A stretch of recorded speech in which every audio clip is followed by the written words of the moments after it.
Yang membuat saya terenyuh, adalah ketika saya melihat bahwa dia juga sosok ayah, sama seperti saya, seorang ayah yang sedang berjuang untuk menafkahi keluarganya, menafkahi anak istrinya.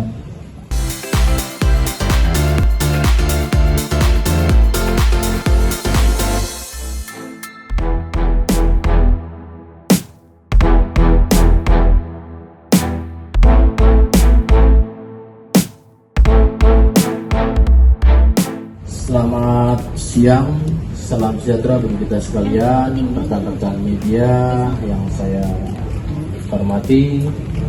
Hari ini Jumat pada tanggal 3 Februari 2023, Polda Metro Jaya dalam hal ini Direktorat Reserse Kriminal Khusus pada Subdit Siber telah melakukan proses pada laporan polisi yang dilaporkan sekira tanggal 10 Januari 2023 ya. Diterima, dianalisis, kemudian dilakukan proses penyidikan ya. Dari penyidikan tentu laporannya terkait dengan Undang-Undang ITE. Pada tanggal 1 Februari ya 2023 ini telah dilakukan pengungkapan nanti ya oleh penyidik terkait rilisnya.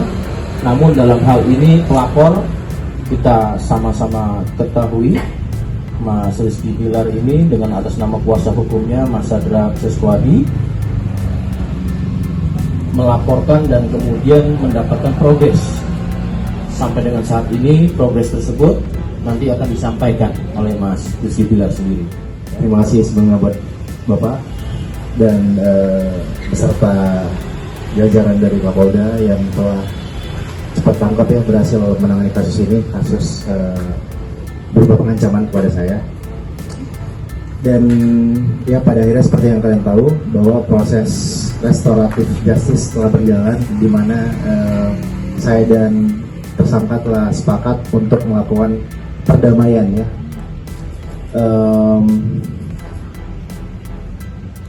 Ketika saya sebelumnya difitnah, dihujat, atau si pelaku membuat atau mengunggah konten-konten yang sifatnya jauh dari fakta yang terjadi, itu saya jujur marah. Tapi saya kesal, tapi keluarga menenangkan saya. Tapi ketika si tersangka melakukan pengancaman, bukan cuma saya yang terancam, tapi keluarga saya pun ikut terancam. Maka dari itu timbul inisiatif dari saya untuk melakukan pelaporan ya. Namun pada akhirnya setelah bertemu dengan pelaku juga meminta maaf kepada saya.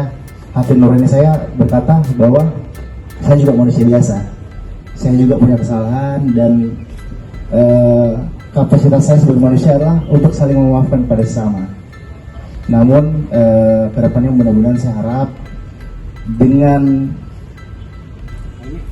maaf yang saya kasih tidak menjadikan ini membuat orang lain melakukan hal yang sama gitu. Karena pada dasarnya saya juga punya batas sabar,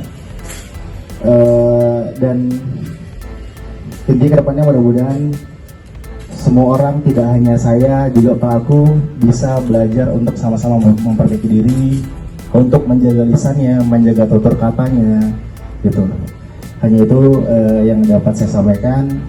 Dan sekali lagi terima kasih ya buat Bapak dan Polda Metro Jaya pastinya ya. Sukses selalu.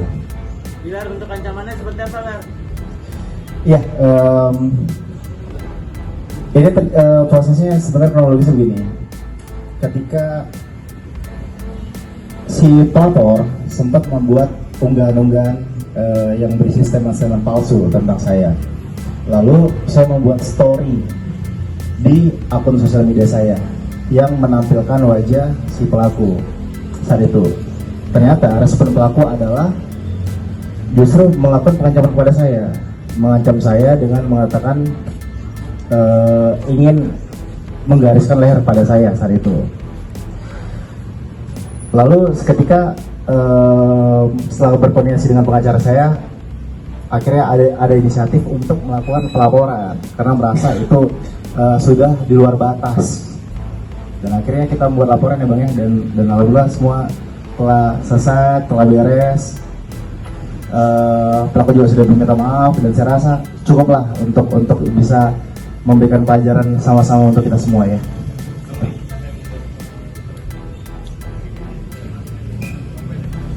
Yang membuat saya terenyuh adalah ketika saya melihat bahwa dia juga sosok ayah, sama seperti saya, seorang ayah yang sedang berjuang untuk menafkahi keluarganya, menafkahi anak istrinya.